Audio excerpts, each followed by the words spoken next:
It's 3 minutes in advance of our scheduled starting time. So for people who are on now, or for people who are going to view the archival video, the formal program won't start for another 3 minutes. But while you're here, let me mention to you that with a new website for the Foundation, and it has a searchable database. Stephan, you would find this very interesting. You can type in any search term and it will take you to the very spot in each of our videos where that search term appears.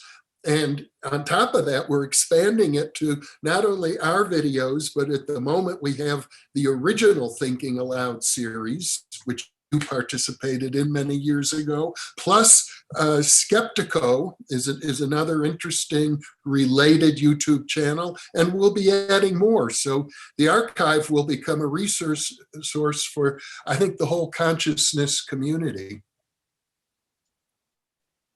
And that's on the newthinkingaloud.org website. And if you go there, you can also sign up for our free weekly newsletter. So I'm glad that I got that plug in before our official starting time. And we'll begin in another 2 minutes.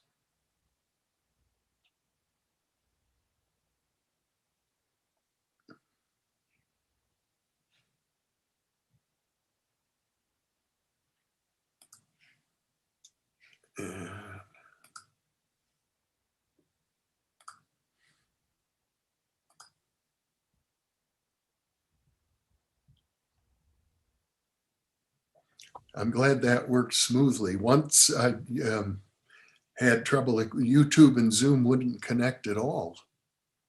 On one occasion, we had an event scheduled, it was highly publicized, and it just couldn't happen. Well, you know, the gremlins of the computers, just things happen. It's always risky sending live video over the internet. Yeah, well, you can see. I mean, you look at MSNBC or CNN. I mean, they're trying to do it. Most of their people are at home because of isolation, and they have all kinds of problems. And you know, it's the system. Yeah. It is. It's what we're living with at the moment. And in 1 minute, we will officially begin.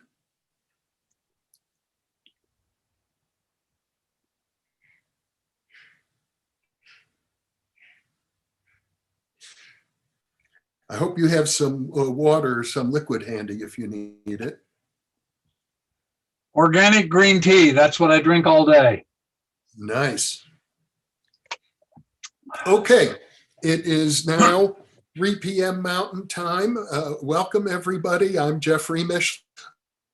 Stephan Schwartz, who has been a guest many times on the New Thinking Aloud channel, and I expect that many of our viewers will have watched multiple interviews with you in the past, Stephan. So questions are already coming in, but before I give some of these questions center stage, let me just ask, what's most exciting to you right now, Stephan? What's on the top of your agenda? You mean what I'm doing, or what I think is the most interesting thing going on in the country? What for you personally? What's the most interesting thing going on in your life? Well, the most interesting thing I think is that I am beginning the analysis after. Let me get rid of this. Hold on. Yeah.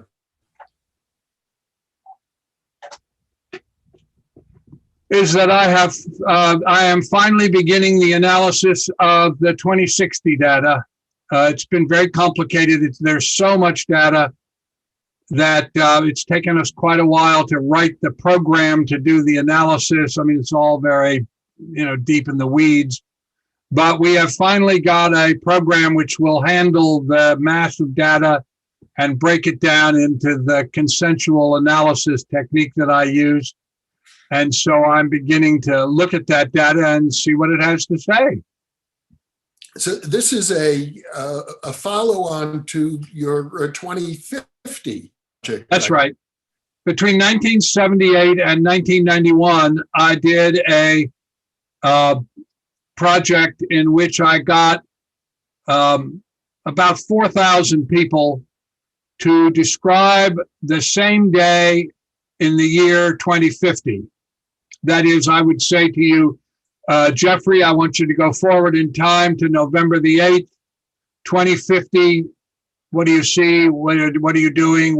And then I'd ask a series of questions, same questions every time. And that was so productive and so accurate consensually. Again, this is all using the Mobius consensus methodology that I developed to do the archaeological research. And so I'm not speaking here of a single individual, I'm speaking of the consensus. About 75% of it turned out to be accurate. It's either happened or it's about to happen or is in the process of happening. Things like the disappearance of the Soviet Union, which I just found incomprehensible. I mean, I said to people, I got into all of this in the beginning because I was concerned we were going to have a nuclear war. I had been in government and involved with the National Security Council, and I was special assistant to Chief of Naval Operations.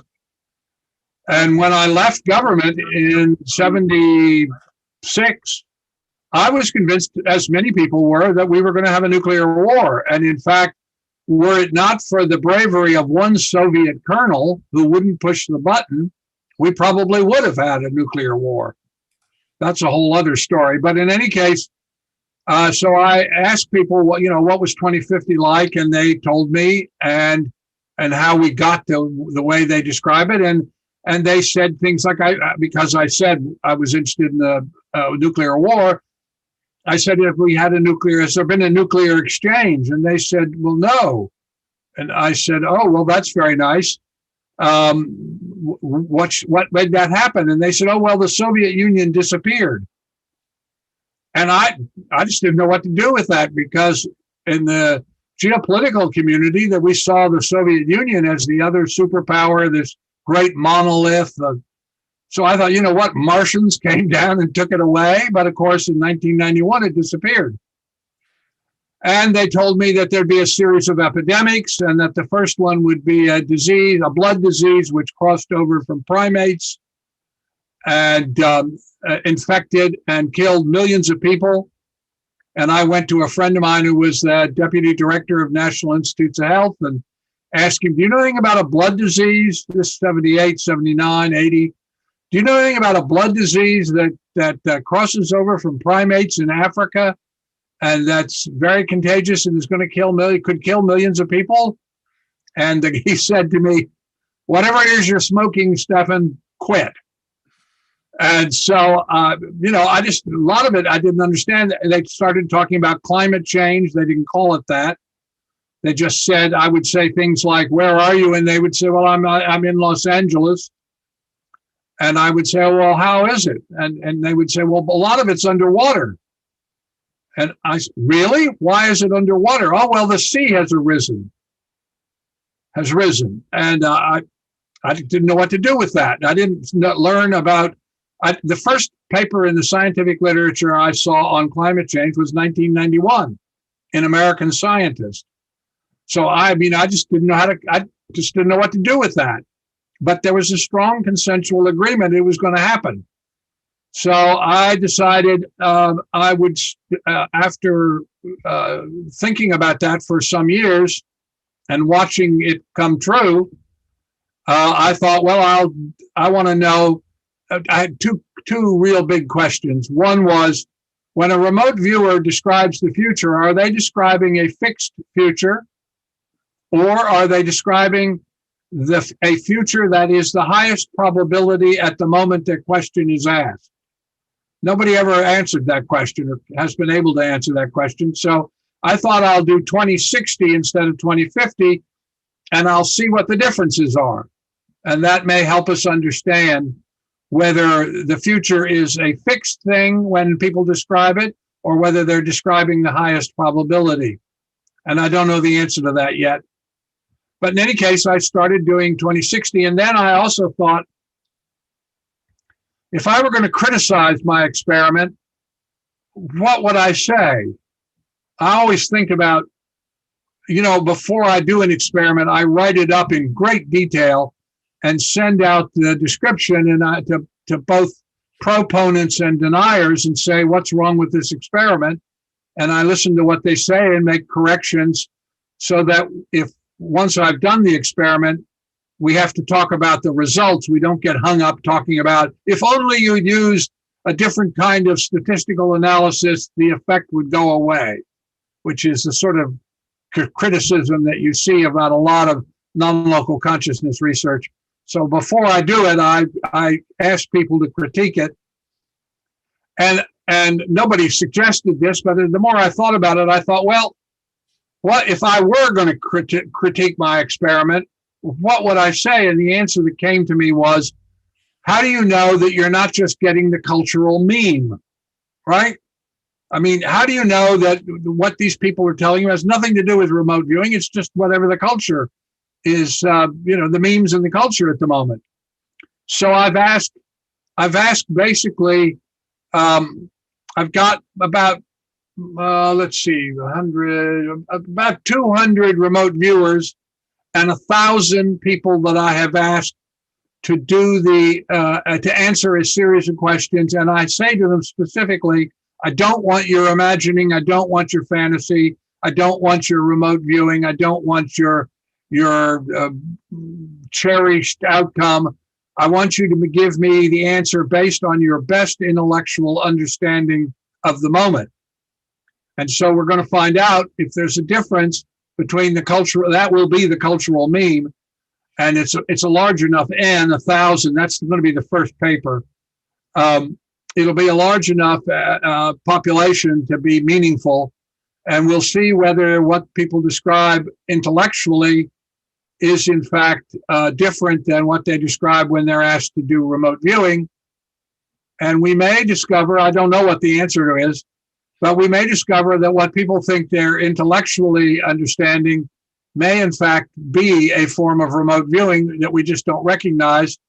But again, I just don't know. We're just, my big issue right now, big project is we are finally beginning the analysis. The one thing I can say already is that between 2040 and 2045, something really, really significant is going to happen that's going to transform human civilization. And I don't know what it is, but I do know that the most of the 2060s have been saying to me, well, we're doing this. And well, why are you doing that? Well, because a few years ago, there was something that happened and now we're doing it differently. And so I'll have more to say as I get along with this. But anyway, it's going to be very interesting. I'm going to compare the rationals versus the remote viewers who do it individually, remote viewers who answer questions on a survey monkey, people that do it in groups, people that do it as individuals. And so we're going to get a lot of insights about how remote viewing actually operates. Well, what a wonderful answer and very comprehensive. Thank you. And now I've got questions coming in from many of the viewers who are on the live stream. And of course, the purpose of the live stream is to give people an opportunity to pose these questions directly. So I'll start with Multi-Suchet, who asks, is it true that once a powerful intention is made by an expert practitioner like Eastern mystics, tantric yogis, that intention cannot be reversed or stopped from manifesting by that same person? What an interesting question. Well, the first thing I would tell you is we don't have any actual research that answers that question, so I can only give you my best speculation, I guess would be the right word. You know, I'm a data person, as you know, Jeff. All I care about is data, things that can be objectively verified. But I would say this. A single individual, I doubt that a single individual could hold an intention that was so strong that it would affect the world in an irreversible way. The expression of intention, when it is held collectively, and based on the best research we have, when about 10% of any cohort, whether it's a church group or a school committee or a town or a nation, when about 10% of a cohort who have collectively focused on a particular issue change their consciousness about that issue, the whole cohort has to change. And examples of that, and we have actual data. Always lovely to have actual data. Think about smoking. You know, when you and I were boys and you went around to somebody's house, on the coffee table, they had an ashtray and a pack of cigarettes and a lighter. You never see that anymore. Why is that? And the answer is, it isn't that they passed a law that you can't do it. It isn't that the president went on camera to the world and said, I'm telling everybody in America not to do this. What happens is that people process data in their own lives, in their own way, and they reach a consensus agreement individually, not in connection with other people, although they may talk about it, but they reach a consensus, they reach an agreement in their own life, which is expressed collectively, not to do it. And that's why you don't see ashtrays and cigarettes and runts and lighters on coffee tables anymore. Another example is that the shift from gay to LGBTQ. If you do a Google word search, what you discover is that about 3 years ago, people stopped saying gay and they started saying LGBTQ. Or first they started LGBT and then added the Q. But it was a shift in consciousness. That represents a shift in consciousness. It's not just a change of terms. It's a change of conception. It's a difference in consciousness. And so if a powerful yogi were to express a clear intention and enough people listened to it and were moved by it, it would create a change in the way people conceived of things. And do we have proof of that? Yes, we do. Consider almost every religion you can think of. I can't speak to all religions because I don't know every religion in the world, but the major big religions, every one of them begins when a single individual has a non-local consciousness experience and articulates it.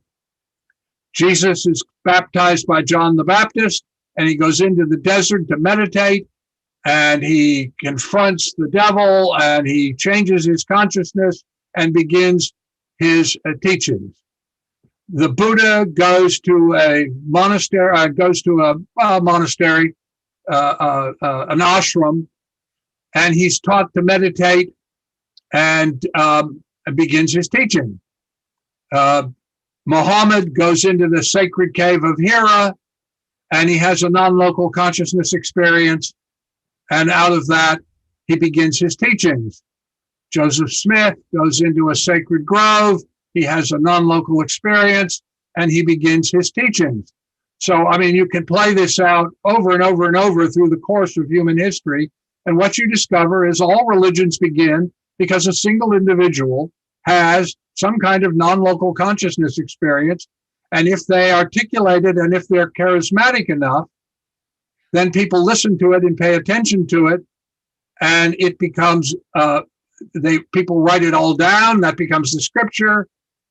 So the answer to the question is that a single spiritual teacher expressing his intention, his change of consciousness, only would work if enough people paid attention to it that they in turn altered their consciousness.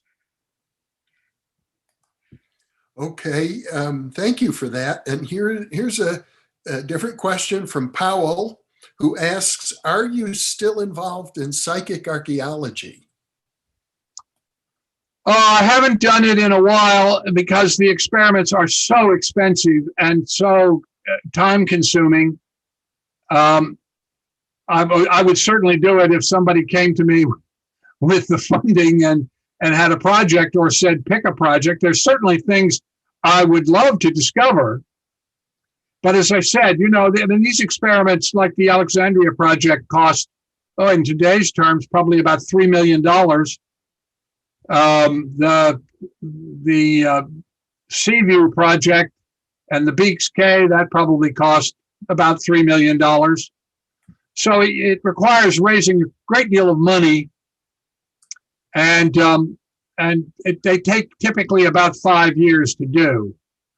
So no, I haven't done anything. The last one I did was, let me think, I guess was the discovery of the Beaks Cay wreck and the reconstruction of the wrecks on the the Grand Banks of the Bahama. But I'm certainly open to it. I'm under the impression, though, from our previous conversations that there's some data that you're still working on from previous expeditions. As I recall, you mentioned something about the bones of Alexander the Great. Well, yes. I mean, that's not something I'm doing. I tried to do it. Very strangely, I asked Hella Hamid and George McMullen and some other people, but George and Hella were with me in Egypt, to locate the tomb of Alexander. And they located it under the Mosque of Nebi Daniel. And we began an excavation that was, we did it in conjunction with the University of Alexandria Department of Anthropology. But unfortunately, in the middle of it, a group of radical Muslims captured a bunch of Americans, and because the director of the mosques in Egypt was concerned that we would get captured and that would create an incident which would affect the Egyptian-American relationship, they came down and told us we had to quit. Now, everything that we had looked for that had been predicted by the remote viewers under the Mosque of Nebi Daniel, we did in fact find, but we were not able to continue the full excavation for the reasons I just described. And as we were driving away, and this is on film, by the way, and recorded, as we were driving away, I was feeling very depressed and all this work, and it hadn't come to the final resolution. And George McMullen, who was in the car with me, said, well, Stephen, don't worry, the bones aren't there anyway. And I said to him, what do you mean the bones aren't there? This was the Soma, the tomb of Alexander, which was a crystal coffin. That's where, by the way, Stalin got the idea to put Lenin in a crystal coffin. And I said, what do you mean the bones aren't there? And he said, well, when the Muslims took over Alexandria, that's in 641, a group of monks came down from a monastery that's up toward Cairo, and they came down dressed as merchants, and they collected all the bones that were at the mosque, which it started out as a temple, and then it became a church, and then it became a mosque. They gathered up all the bones and took them up to their monastery. And I said, oh, really? I mean, this was pre-DNA. But I said to him, well, how would I know the bones? Even if they got a whole bunch of bones, how would I know which were Alexander's bones? And George said, oh, well, Mark Antony, when the Soma was still there, when he was with Cleopatra, he came in one day and had him open up the crystal coffin, and he took off this red Roman war cape that he was wearing, and he had him put it around the corpse of Alexander, which had been mummified, so that he would create a kind of linkage between himself and Alexander. And after the Christians took over the city, they didn't care about Alexander, and so they didn't maintain the soma, and water leaked into the crystal coffin, and the dye from the red Roman war cape leaked through and stained the bones. So you just look for the red bones. And I thought, well, that's really very interesting, but okay. He didn't, he described this monastery in some detail, but I didn't know what it was. And then about a week later, maybe 2 weeks later, I got a call from NBC, and they said to me, you have the only archaeologically trained film crew in Egypt right now, and could you go up? There's a mosque up toward Cairo from where you are called the Monastery of it's in Wadi Natrun, the Monastery of San Makarios. Could you go up there? They think they found the tomb of John the Baptist, and would you go up there and film it for us? And so I said, well, okay, on the weekend, if we're not working, well, then we'll go up and do that. So we went up, and it's a monastery. It looks like it's the oldest Christian monastery in Egypt, and it looks like a fortress. It only has this one little door. So I knocked on the door. They had no phone. And a monk answered the door, who was the prior, and said, well, the abbot was in retreat in meditation in the desert. This is way out in the desert. And I explained what we'd come to do. And, we'd like to see that John the Baptist. And he said, well, come on in. We'll let you do that. So we went in, and inside of this big fortress was this courtyard with all these chapels. And he took me to one of them, and he said, this is the chapel that we associate with John the Baptist. We never knew why. And in fact, when we say Mass, we turn to face this wall because we associate that with John the Baptist, but we didn't know why. And then the wall split. And when we were trying to repair it, we discovered that there was this tomb with these bones underneath it. I said, oh, really? Do you know where the bones came from? And he said, oh, yeah, we know exactly where the bones came from. They came from underneath the mosque of Nebi Daniel. And I said, how do you know that? And he said, well, it's all written down. When the Christians were surrendering the city to the Muslims, a group of our brothers at the time, masquerading as merchants, went down to Alexandria, to Nebi Daniel, and they gathered up the bones and put them in leather bags and tied them on the back of mules. So that's exactly what George had said, and brought them back up, and put them in. But then we forgot where they were; it was lost. But then when we fixed this wall, we found this tomb, and it had all these bones in it. And they're in this. We've built this kind of large chest, which they were using in the chapel as the altar of the chapel. And he said, in this bag that we have all these bones. And I said, well, obviously my hair is by this point standing on end. I said, is there anything about the bones that is unusual? And he thought for a moment. This was Father John. And he said, well, no. Well, some of them are stained red, but we don't know why. And so I think the bones of Alexander the Great are in a red bag in the chest in the altar of the chapel of John the Baptist at the Monastery of San Makarios up in Wadi Natrun in Egypt. And I tried several times to, when DNA, they found Philip, Alexander's father, and they did a DNA survey of him and published it. So I had a link that I could compare.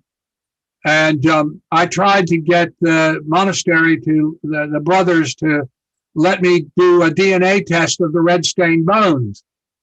But they won't do it because they don't know.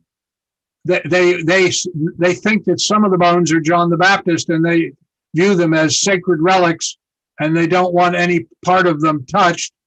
So they let me see them, but they wouldn't let me do a DNA test. So maybe in the future, some other monks, a new abbot or whatever, will allow that. And I think they will discover that the bones of Alexander the Great reside in a red bag in the altar in the chest of the chapel of John the Baptist. Fascinating. Here's a question from Zan Man, who asks you, what is your daily routine? My daily routine is, my normal work day is 11 a.m. to 3 a.m. the following day. So I get up about 11 or about 10:30. I eat organic oatmeal for breakfast, and I go in, I start working. I do a first pass to do the Schwartz report. I publish this daily web publication, the Schwartz report. And I do a first pass. I eventually, over the course of the day, will read about 80 journals. And I start with academic journals, and then I try to find popular accounts of the academic journals, because the academic discussions are too technical for most readers.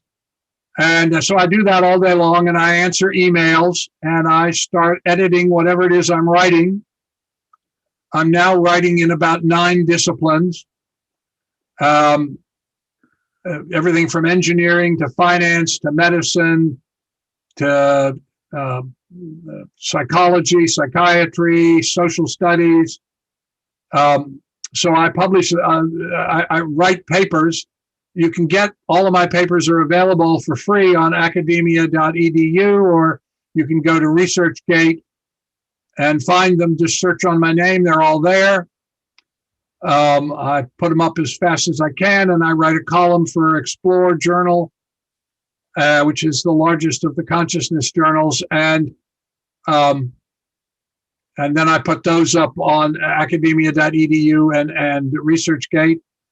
And then I take a break for a couple of hours, and I work out, and then I cook dinner for my wife.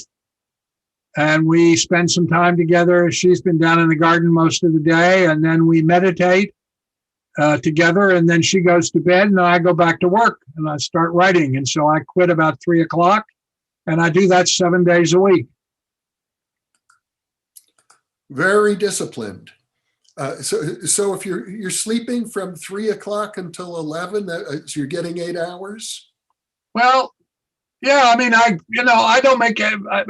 I sleep till I wake up. I don't have an alarm. I haven't used an alarm clock in years.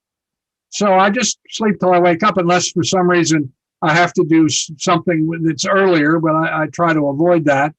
So, I don't know, 0300 to 1100. Yeah, that's 8 hours.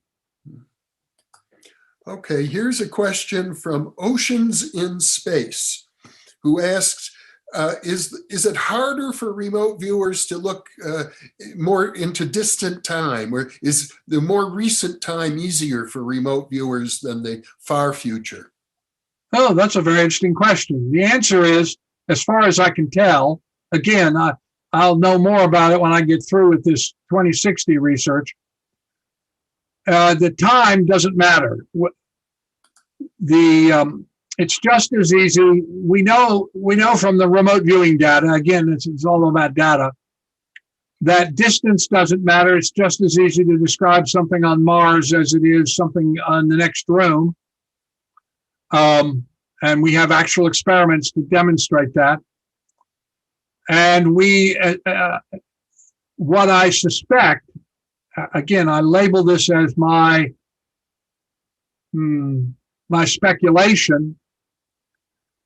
I think it's easier to describe things from the past, because from the deep past, it can be thousands of years. I mean, all this archaeology stuff I did, like we were just talking about the Alexandria stuff. I mean, that's all anywhere from 4 to 2,000 years ago. So it's, that doesn't make any difference. When you're asking people to look at the future, I don't think it makes any difference how far into the future you go. From the point of view of the remote viewer, it makes a big difference from the point of view of the researcher. I mean, think about it for a minute. If this were the 18th century, and I asked you to look at in November 2021 and you told me that there was a kind of thing that looked like a picture that allowed you to see people all over the world and communicate with them. And in the 18th century, what possible sense could they made of that?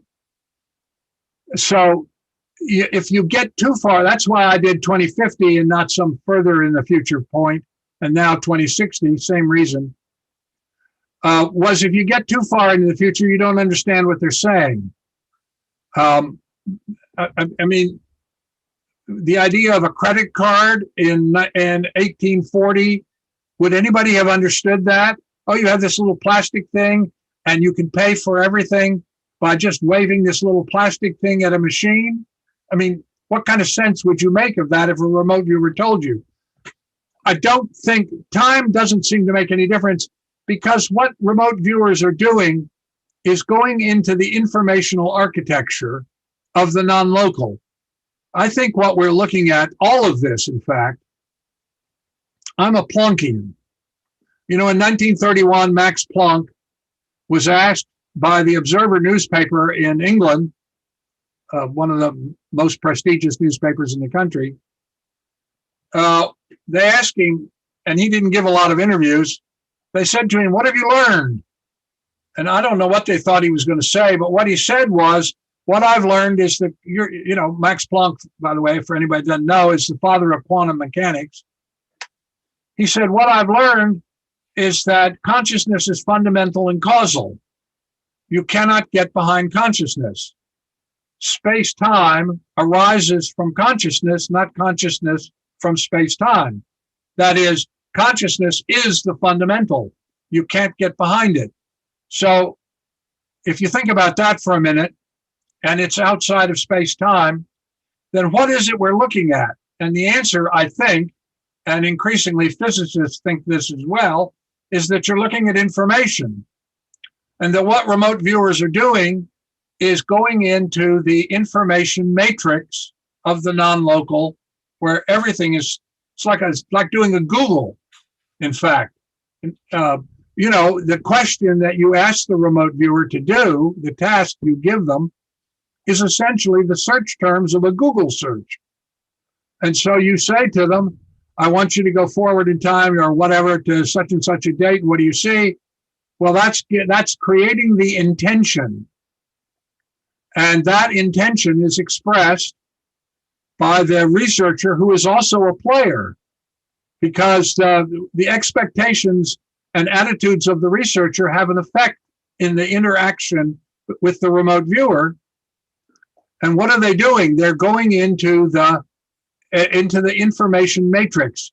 And this gets described in traditional metaphysical stuff. This is called the Hall of Records, or the Temple of the Records, that sort of thing. What I think is we're really looking at is an information phenomena. That reality, what we call reality, is an information construct created by consciousness. It's rather like a video game in which we are avatars.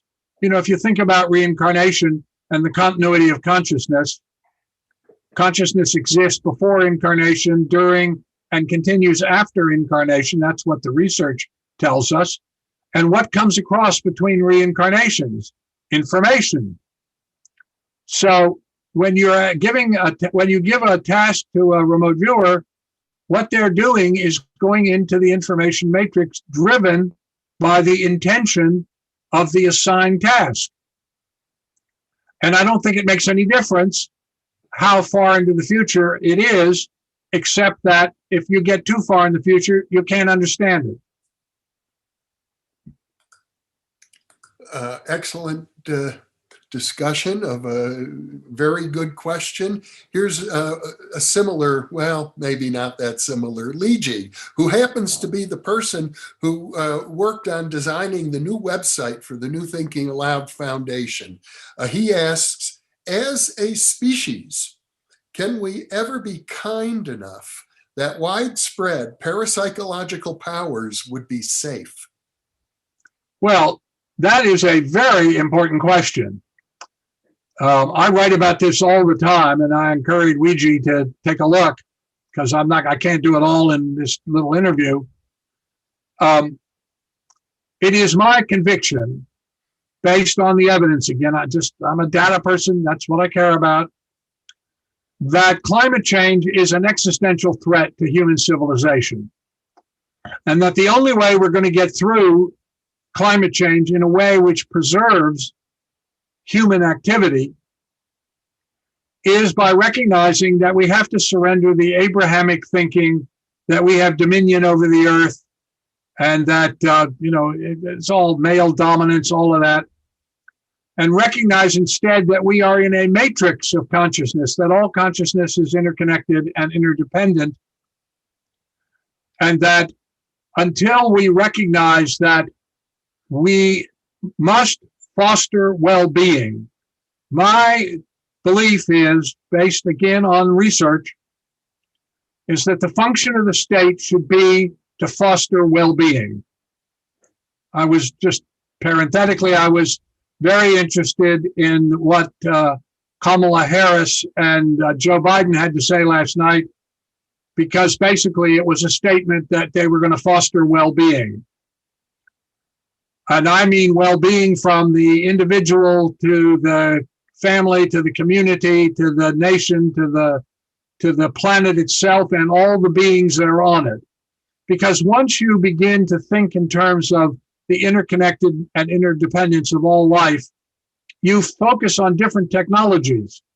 You would immediately give up carbon energy, for instance, and begin working with another kind of energy. You would stop cutting down the forests, for instance. You would stop polluting the rivers and the ocean with plastic. All of those things arise from the idea that we are disconnected from the earth, and that, it's like a rich bank account that an absent uncle left us. And instead, we would begin to see that we are not in dominion over the earth, but we are simply part of the matrix of consciousness, the Gaia, if you will. And that until we begin to recognize that and foster well-being at every level, we are going to face one crisis after another. And I believe that, for instance, if we do not immediately begin to deal with climate change and the remediation of the technologies that are causing climate change, because it's caused by humans, we are in for a very, very dire time. There are all kinds of things. For instance, why is it that the United States does not have universal birthright, single-payer health care? Everybody else can do it. Why can't we do it? Why are we the 37th ranked healthcare system in the world? Why are we the 19th ranked justice system in the world? We are screwed up at a very deep level.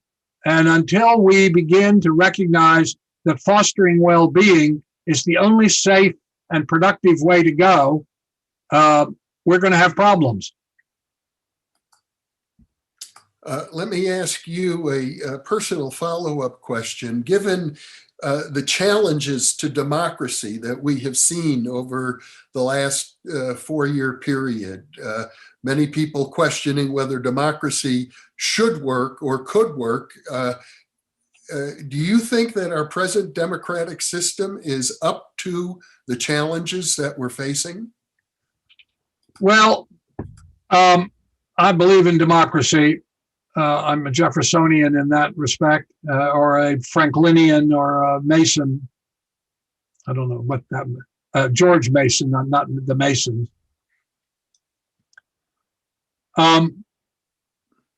We have to examine our democracy. There are two things that I think are wrong that need to be fixed. The first is the Electoral College should be done away with. The Electoral College was created as an accommodation between the slave states and the free states when they created, and then it was amended in 1804, I think 1804, yeah. I think we should eliminate the Electoral College, and it should be a majority vote. And the other thing is the Senate needs to be reconstructed. Because the problem with the Senate is that there are states now that have a few 100,000 people who have 2 senators, and a state that has tens of millions of people has 2 senators. And so we need to restructure the Senate so that small states and large states all have a voice, but that we reconstruct our democracy so that it reflects to foster well-being, and that life, liberty, and the pursuit of happiness and equality must be the fundamentals. What's wrong with the democracy is that we don't have a democracy anymore because we have corrupted it. Citizens United should also be altered because what it did was legalize bribery so that representatives and senators basically became lobbyists for corporations. We need to restructure our tax system because our wealth inequality is so great that 4 people have as much wealth as the bottom 50% of the country. And during this course of this pandemic, the uber rich have become billions and billions and tens of billions of dollars richer, while the average American family makes $33,000 a year. If you look at the rest of Europe, for instance, Norway as an example, Norway, the average family income is, the last time I looked, was $54,000. The United States, it's a fraction of that. And it's because of the way the tax system is set up. And as a result of the way the tax system is set up, we have this grotesque wealth inequality, financial inequality, which has been made very clear. I mean, you just look at the kind of medical treatment the president got compared to the medical treatment a young Black mother in Brooklyn would get. So again, it's about equality and fostering well-being. So our democracy needs to be reconfigured so that it fosters well-being and that it permits the life, liberty, and pursuit of happiness with full equality to occur. The racism that has emerged, stimulated by this dreadful man who's been president for 4 years, is appalling. When the first movement that I got involved with back in the 50s, four times in my life, I've been involved with changing history. Sometimes just as just a spear carrier, and sometimes in a more meaningful way. But in any case, I got interested in civil rights because of a personal experience back in the 50s. And when Lyndon Johnson signed the Voting Rights Act in 64 and then Civil Rights Act 64 and 65, I thought, okay, well, now we're finally through racism. But of course, that's not true. Racism, as any Black person or any Hispanic person or Asian person will tell you, racism in the United States is virulent. So we have got to resolve that by creating a common intention. Again, the most powerful force on earth is the collective intention of a large group of people. That's how Gandhi got independence for India without a war. So when you have a collective intention, you change things. And we need to get very clear that we are not, as a people, going to support racism. Now, that's not an easy task, because racism, I think, was genetic. It arose from the fact that for thousands and thousands of years, there were multiple hominids on the planet. And so when you got to the side of a hill and you looked across to the other hill and you saw somebody, the easiest way to determine whether they were one of yours or one of theirs, Neanderthal or Denisovian, was their appearance. And so we selected out by generation after generation, choosing those people that were really good at making that selection. And racism became genetically built in, but it can be unbuilt. We know that changes in consciousness can change your DNA. And so we as a society have got to change the DNA of our society so that racism and genderism disappear. Okay, thank you for that. And I think for people who are interested in hearing more of your views about society and social change and social transformation, might want to subscribe if they're not already subscribers to the Schwartz Report. They can go to your website, I think it's schwartzreport.net, to do that. And they can also look at your book, The 8 Laws of Transformation. One other thing, Stephan, I have a feeling that your audio is slightly distorting, and maybe if you turn the volume down a little, that Okay, sure. that might Of course. help a little bit. Sure. Here's Is that better? Well, I'll tell you. Okay, count to 5. Is that better? It's too low. Too low. Okay. Is that better? Yes, that is better. Okay. Sorry. I wish you'd told me before. So. I should have. Anyhow, here's a question from Addixate Ryan, who says, what can you tell us concerning aliens? What are they? Are they extra-dimensional? Are they us from the future? And what is their purpose?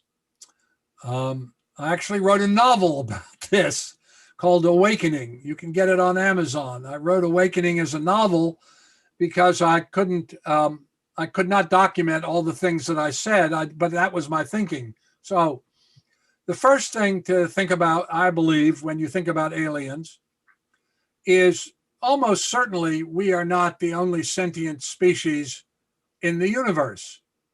Why would we? Why would we be? I mean, if you think about the universe as an expression of consciousness, why would we be the only people? Also, there's a lot of evidence that's going back, everybody knows it, about pictures of aliens and depictions of aliens in artworks and things like that. The thing that I object to about most discussions of aliens is that they're hostile. I mean, if you look at Star Wars or all the movies, the aliens are the bad guys. Well, the fact is that if somebody's capable of interstellar interstellar travel, if they wanted to conquer us, they could have done it years and years, centuries, thousands of years ago. So clearly, they don't have negative intentions. And in fact, I think probably why we are seeing more alien interactions, and there's a lot more in the media now, is that we're at a kind of crossroads. We have the ability to destroy ourselves either through direct action like nuclear war or through inaction like the response we are demonstrating in terms of climate change. We're at a kind of crossroads which I think all civilizations must reach, where they have enough power to really do damage to themselves in a really fundamental way. And the big passage, the big growing up is to decide that you must foster well-being. And so I suspect that most aliens are like cultural anthropologists. I mean, you think about, how does a cultural anthropologist act? Well, they stand outside of the village that they want to study, and they cultivate a few people who are informants to try to learn about the beliefs of the village that they're trying to study, but they don't want to intrude too much because that would disturb the normal rhythms of the village they're trying to study. They would then be studying their effect, not the village. And so that's exactly what we see with aliens. Now, have they tried to help us? I had a very interesting conversation some years ago when I was in London at dinner with Arthur Koestler and his wife. Arthur Koestler, many people know, was a very significant writer in the 20th century. And I asked Arthur, what were his thoughts about aliens, because I had recently organized at the American Anthropological Association a panel on aliens. And we had a group of anthropologists talk about that. And his answer was very interesting, and I've stayed with me all these years. He said, well, if you look at humans, about 35,000 years ago, something happened, and they became more conscious.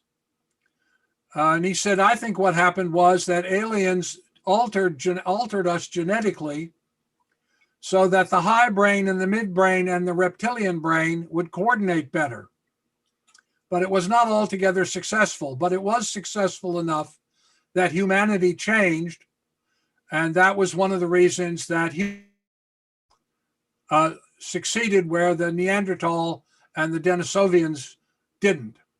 Well, I don't think we even knew about the Denisovians, but he said other species of hominids didn't. And if you look at the reports that people, John Mack, for instance, who we both knew before he was killed, John was looking at abduction research and all these accounts of people who get taken up into spaceships and they get probed in their groins. Well, if you think about it, what is that? Well, it might very well be a DNA, what we now call CRISPR. We have a new technology that's developing about manipulating DNA called CRISPR. And of course, if I were an alien and I saw this species of people on this planet who were very close to destroying themselves, and I was compassionate because I understood that fostering well-being was the way you got forward, what would you do? Well, you'd come down and select a few fertile people. You'll notice that the people who claim that they were taken aboard spaceships and probed by aliens are all people who are fertile. That is, they're not children and they're not elderly people. They're fertile, and particularly women. And so it may be that what the aliens have been trying to do to give us a help is that they have been doing their version of CRISPR technology to help us coordinate better so that we awaken and become more conscious. And as I said, I wrote all this up in a novel called Awakening, in which I laid it all out and why I think as I do. But that's my general view. First, A, of course, there are other species. B, undoubtedly they are interacting. C, they are behaving like cultural anthropologists. D, they don't have hostile intention. If they did, they could have destroyed us or taken us over and turned us into lab rats or whatever thousands of years ago. So I'm not fearful of it. I think they're well intended, because I think all civilizations that get through the technological barriers must develop technologies and must develop attitudes which are focused on fostering well-being. Fascinating answer. And once again, what's the name of the novel? Awakening. Awakening. People can order it on Amazon and also through your website. Yeah, also through my website. Here's a question from Oceanus Procelarum. Do the dead aid in remote viewing in any way? Good questions. I must say, you have a very interesting audience, Jeff. I mean, they don't ask silly questions. Well, if you recognize that consciousness is causal and fundamental, and that there's continuity of consciousness, that is, consciousness before you were born, consciousness while you're alive or physically corporeal, and the consciousness continues after you're gone, I would suspect that people who were discorporeal would in fact try to help. Now, the interesting thing is, I think that physical death is itself only the first stage. And I say that because I used to have friends, they're gone now, Ambrose and Olga Worrell, who were very famous mediums back in the mid 20th century. And I once asked Olga Worrell, did she believe in reincarnation? And she said no. And I said, why not? And she said, because all the dead people I talked to don't know anything about it. They're still at the personality level. It was my takeaway. So I suspect there is also an awakening process that goes on once you become discorporeal, and that personality is a kind of avatar that you pick, and that you have several of them, a number of them, and that what comes across between lives is information. The research done at the University of Virginia, which is the best research in the world, Ian Stevenson and now Jim Tucker, shows that people come across with birthmarks and wound scars, and that's informational, that they bring information across, and also attitudes. And if you look at the savant stuff in the savant literature about individuals who can suddenly speak foreign languages and things like that, or Edgar Cayce, who gave readings in languages he didn't speak. Not only languages, but dialects of languages he didn't speak. Where could that come from? And I think the answer is that it comes from non-local contact and the accumulation of the personalities or the avatars that each eternal self, what the religion calls the soul, accumulates. Okay, and relating to your spiritual outlook, non-dual Lahiri would like to know something of your personal philosophy and your spiritual outlook with regard to remote viewing. Well,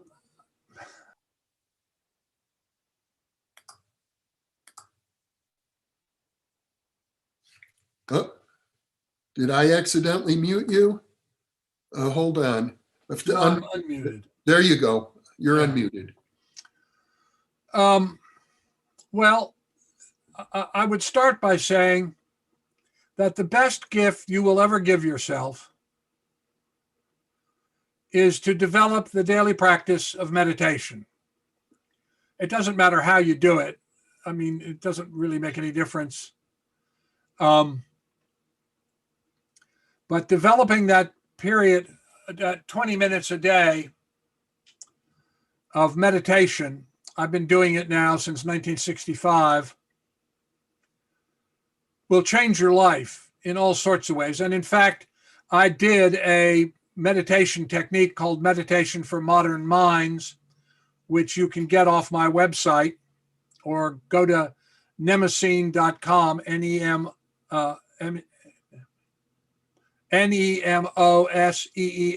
nemosine.com, or go to Stephan A. Schwartz, .com, my personal website.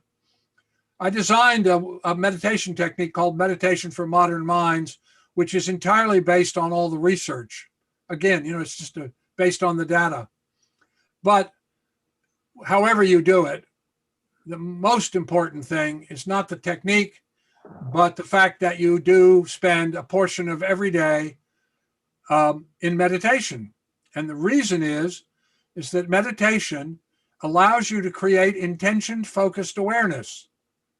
And intention-focused awareness is the key to contacting the non-local. We know from the data that meditators always do better than non-meditators in things like remote viewing. And why is that? Because the answer is they develop a technique for opening to non-local consciousness through intention-focused awareness. So the ability to attain and sustain intention-focused awareness is the key to the whole thing. That's much more important than the technique. There are lots of techniques. I designed a technique because most of the meditation techniques that people use, or many of them, not all, most of them, but many of them, were developed thousands of years ago in a culture that was completely different. People didn't have the kind of stimulation that we have. They didn't have the electronic bombardment of information that we have. So I tried to look through all the meditation research and design a technique that was built for modern circumstances. And so the first thing I can say about my own spiritual practice, I am not religious. I don't belong to any religion. I never have belonged to any religion. I grew up in a medical family. My father was an anesthesiologist. My mother was a nurse. And my parents didn't care about religion. They never talked about it. They weren't against it. They just didn't care. So I got absolutely zero instruction or bias about religion. I thank them for that. There's a difference between spirituality and religion. Spirituality is the recognition that there is non-local consciousness.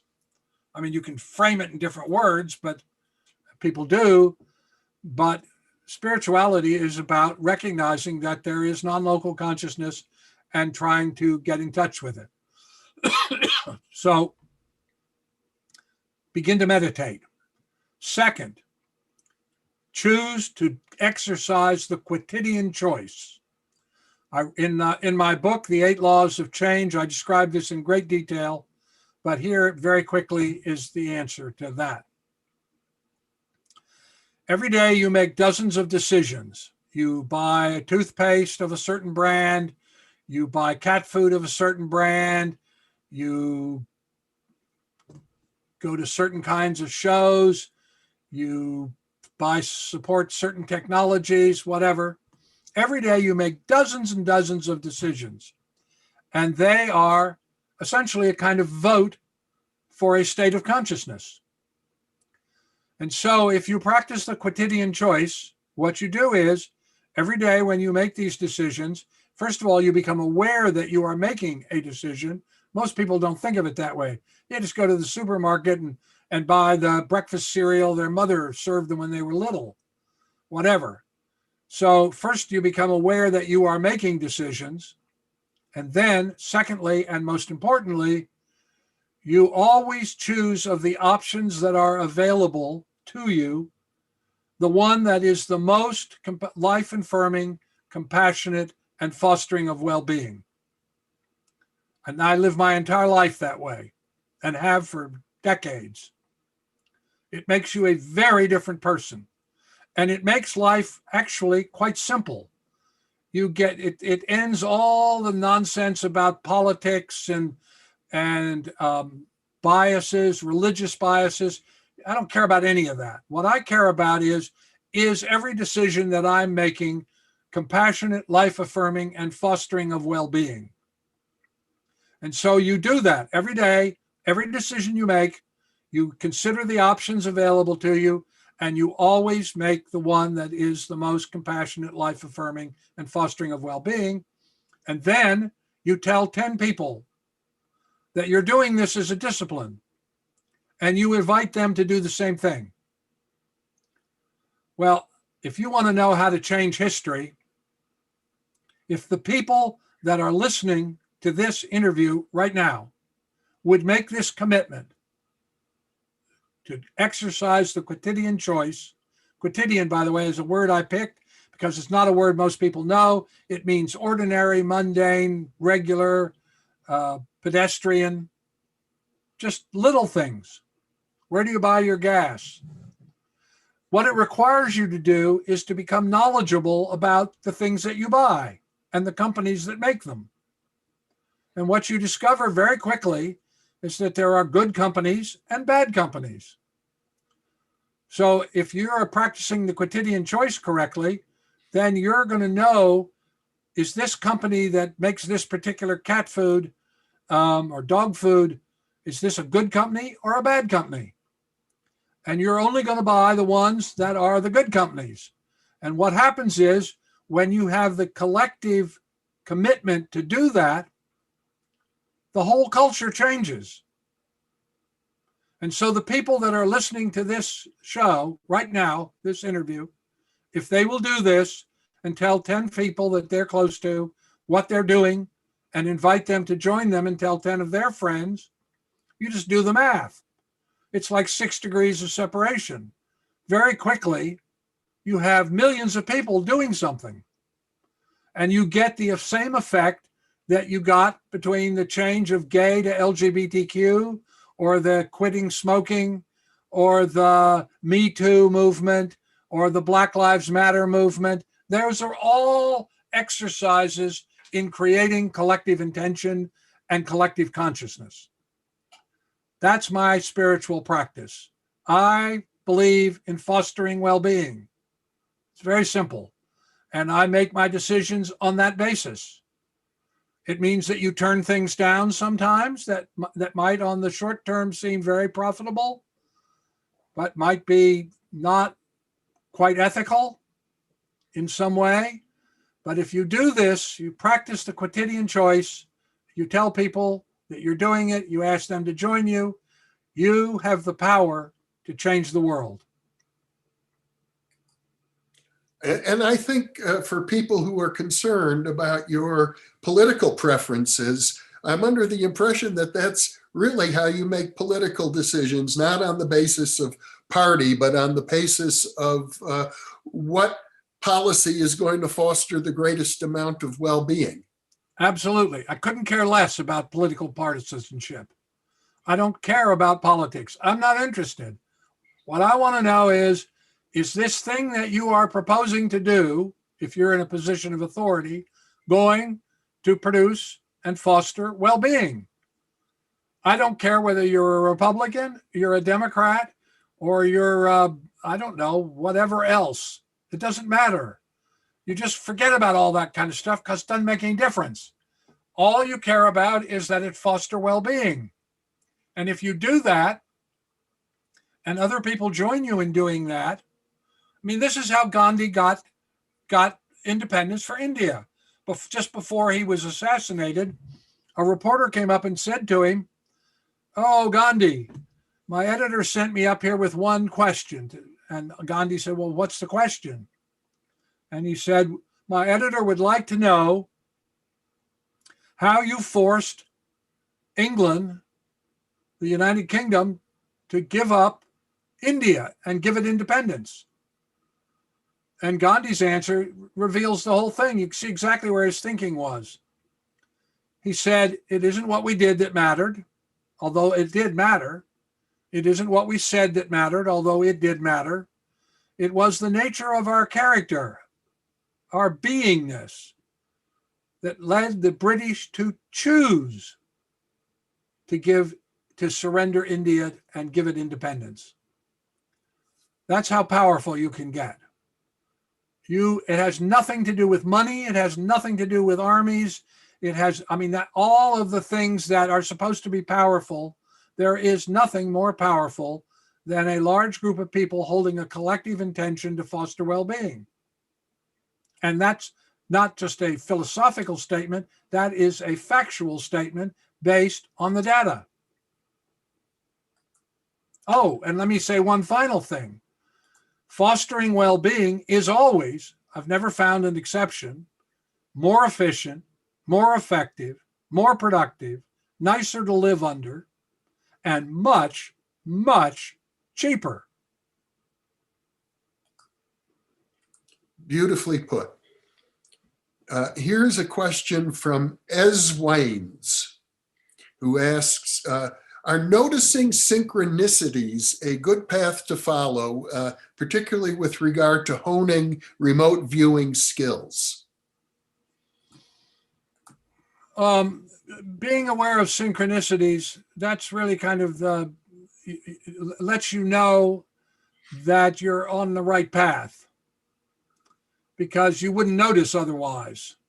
The reason you notice synchronicities is that they accord with some intention that you're holding. There's something about the synchronicity which is telling you something. So, will it improve remote viewing? There's no research. I can't give you an answer to that. I don't know. I want to be clear about, I want to say something about remote viewing too. And I can say it with a certain authority since I'm one of the people that created remote viewing. I originally called it distant viewing, but the term remote viewing was coined by Ingo Swann, and that's the one that stuck. I originally, as I say, called it distant viewing, and all my early archaeological work, the papers talk about distant viewing. Remote viewing is a technique. It's a number of techniques. We designed it in the 70s. I had started in 68.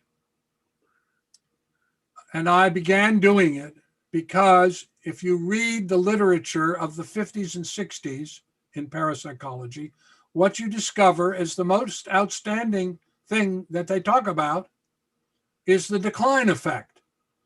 What they discovered was that Zener cards and guessing dice and things like that, the longer you did it, the worse people got at it. And the reason is it was boring. And non-local consciousness doesn't like boredom. And so I thought to myself, I didn't know anybody else. I didn't meet Hal and Russ and Ed May until years later. This is 1968. I had spent 5 years reading literally everything ever published on parapsychology, and all 14,900 or 792 or whatever it is of Edgar Cayce's readings. He's the best remote viewer in history. I realized that this decline effect problem was killing the research. I mean, paper after paper, they would report, we started out and so-and-so was really good at doing this, guessing the dice or the Zener cards or whatever. But as we went along, they got worse and worse. So I thought, well, why is that? And then the answer, I thought, well, it's boring. Who wants to do something that's boring? And so the idea was I also looked at the free response data, and particularly the Cayce readings. Remote viewing really comes out of the Cayce readings, ultimately, for me. And so I thought, well, the challenge is you have to be able to design a technique that will allow you to get non-locally sourced information, but to get it in a way that can be objectively verified. So you can prove whether it's true or not. And how could you do that? And that's how I got to remote viewing. I created a grid in my back garden. It was originally 12 grids. It ultimately became 144. And I would bury things in mason jars and 35 millimeter film canisters and ask people to, first of all, pick which of the grid had the thing that I had buried, and then describe for me what it was. And I discovered people could do it. Lots of people could do it. So I realized that this could be done. And it's worth noting that remote viewing is the one protocol to come out of parapsychology in 200 years that has gone from being a laboratory protocol to being an avocational interest like scuba diving or water skiing.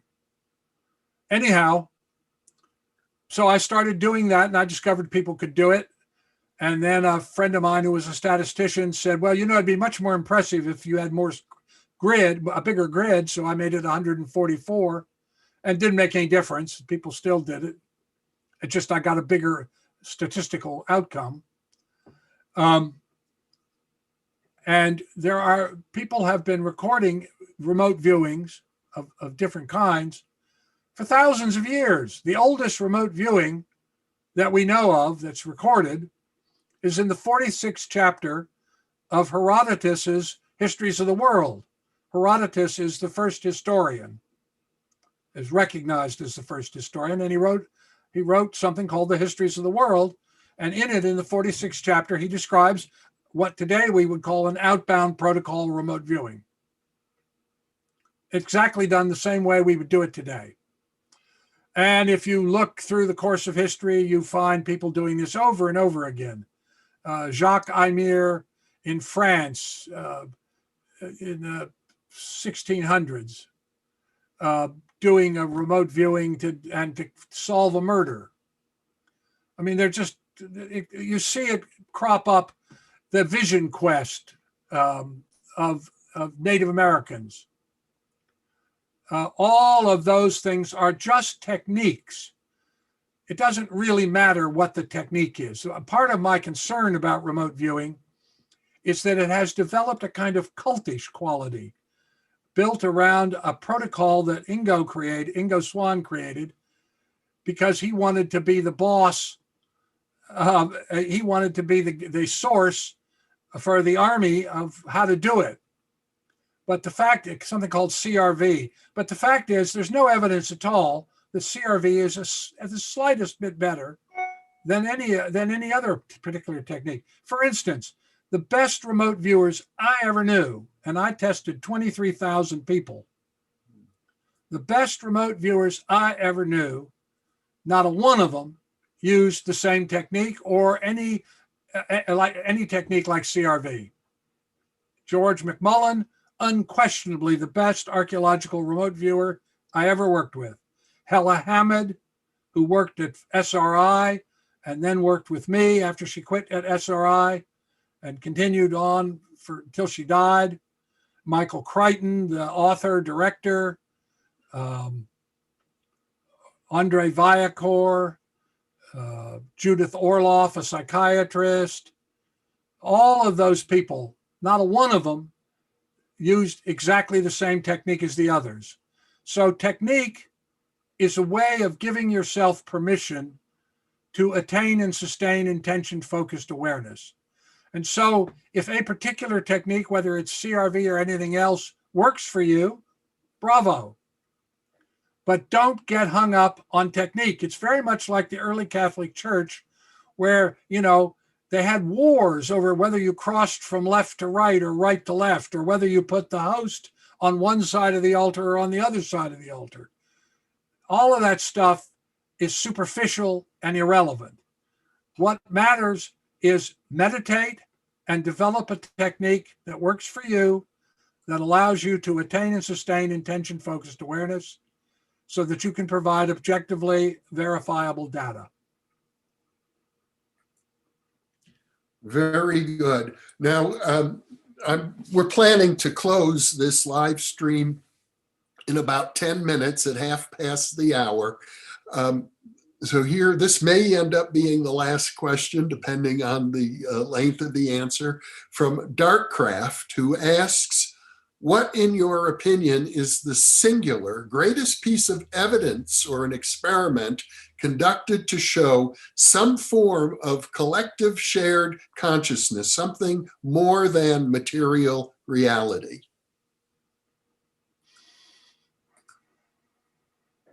Not about anything particularly, not like remote viewing. Well, I mean, I guess one of them is Gandhi's getting India independence, because that's how Gandhi did it. He trained these people. It all culminated in the salt tax riot. He trained his followers just like he trained the army to be able to, first of all, to meditate, and second of all, to hold common intention and nonviolence. And he marched them all down to where the British were making a big fuss about salt, because at that time, making salt, that is taking ocean water and letting it evaporate, was a taxed activity. And for the poor, it was very difficult. And Gandhi chose that because everybody wanted salt. So he had a universal thing that people did that poor people were particularly afflicted by. So he trained his followers, and they went down, and the British lined up behind the Indian troops, who were armed with a kind of axe handle, a kind of staff. And the people walked forward in silence, 11 at a time, and they were struck to the ground by the British troops, and the women ran forward and took them with their bleeding heads from where they were hit by the axe handles, the staves. And this went on. Then another group would walk forward in silence and be struck down. And that went on all morning until suddenly something changed. And the Indian troops looked at one another and all these peasants that they had struck down, and they turned to their British officers who were standing behind them and said, "We're not going to do this anymore." And that's how Gandhi did it. That's how John Lewis and Martin Luther King got the civil rights movement to work. And if you trace back even further, the whole business begins because of Henry David Thoreau, who was a sort of eccentric, considered very odd, even by his own friends, individual who was sitting next to his little pond in Walden. Walden Pond, I've been there. It's really a pond. It's not a lake. And he wrote a little book called Civil Disobedience, which you can still get. You can get it off of Amazon. And Gandhi, when he was in South Africa, was a young lawyer who dressed like an Englishman, was trying to be an Englishman, and he wanted to ride in a first-class coach. He was a young barrister. People don't seem to know that, but he was a young barrister, and he wanted to ride in the first-class coach, and they wouldn't let him do it because he was an Indian. He was a non-white, and it really made him angry. And he made a fuss, and they put him in jail. And somehow, I don't know how, he got hold of this book by Henry David Thoreau, Civil Disobedience. And he read it, and he thought, I'm going to go back to India and get India independence, and this is how I'm going to do it. And he did. And Martin Luther King, an anonymous young preacher, read about Gandhi and what Gandhi had done, and got the book and read it himself and organized the civil rights movement. That's where it came from. So if you think about it, one eccentric man wrote a little book that changed the course of history for 3 countries: India, the United Kingdom, and the United States. So never think just because you don't have any money and you're a person of color, or you have a person of a particular faith or anything like that, and you don't have any official position, don't ever think that you can't make a difference. Because, as I said, there's nothing more powerful than the collective intention of a large group of people.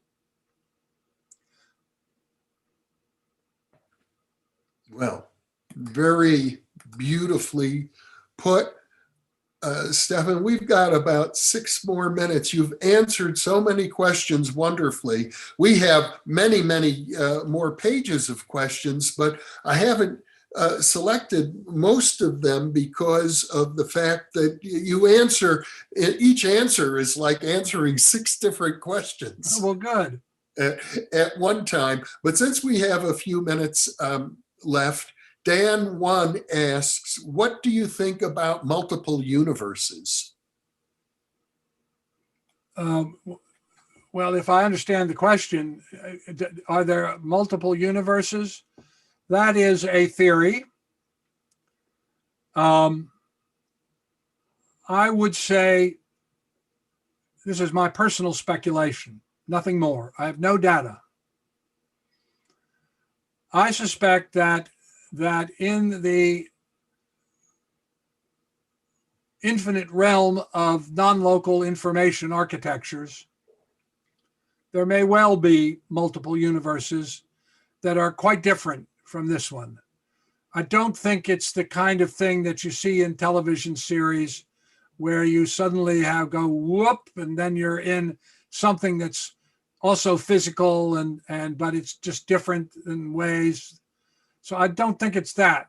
But is it possible that within the information architectures of consciousness that there are other universes? Yes, it's possible. I don't have any evidence for that. But once you get the idea that what we're dealing with is an information phenomena, I mean, from my point of view, the 2 big mystery questions are, I don't have an answer. What is consciousness? I don't know. What is information? I don't know. It's not about energy, because clearly the non-local is outside of space and time. So it's not about energy. It's not about, it's not about waves, because waves require space and time. It's about constructs of information. So I don't know what it is, but it would appear, as Max Planck indicated, that what we think of as reality is a construct of information being manipulated by intentioned consciousness. Okay. You know what? We still have 3 minutes left. We got one more. Here's Okay. a question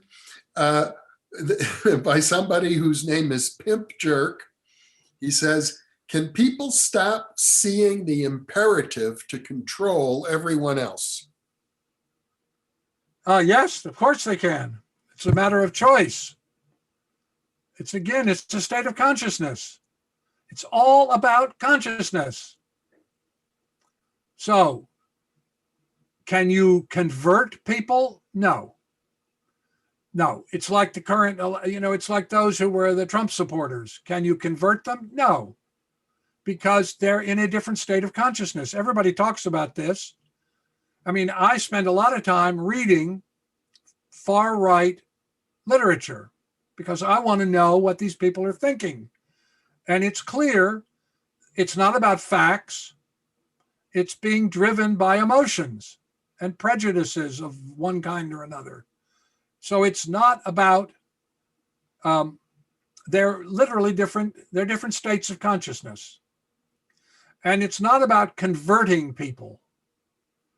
It's about doing what you do and letting what you do and the results that it produces show people that it is in their interest to align themselves with you. You don't convert them, you demonstrate to them that what you're doing is going to be more productive for them than in any other way. And then they convert. You don't argue people into conversion. You demonstrate by creating better well-being. Excellent answer. And there's only a minute left, so I'm going to close the live stream now. Stephan, I want to thank you so much. And this was so interesting. I would like to do it more often with you. Maybe we can get more of these in the calendar.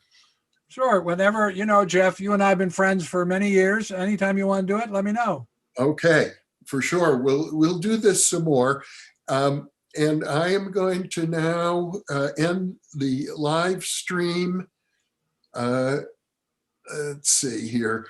There will be the video will be in the archive and will be available for people. We've already had, just so you know, there have been over 2,000 people viewing so far. And probably in the next 24 hours, there'll be another 5,000 or so. So everybody, thank you very much for your participation. Once again, I want to encourage everyone to visit the New Thinking Aloud Foundation website. That's newthinkingaloud.org. There you can subscribe to our free weekly newsletter. You can access our very sophisticated searchable database of all of our videos, all of the original Thinking Aloud series videos, and at the moment, Skeptico.com's videos, and we'll be adding even more to the database. So I'll say goodbye now and thank everybody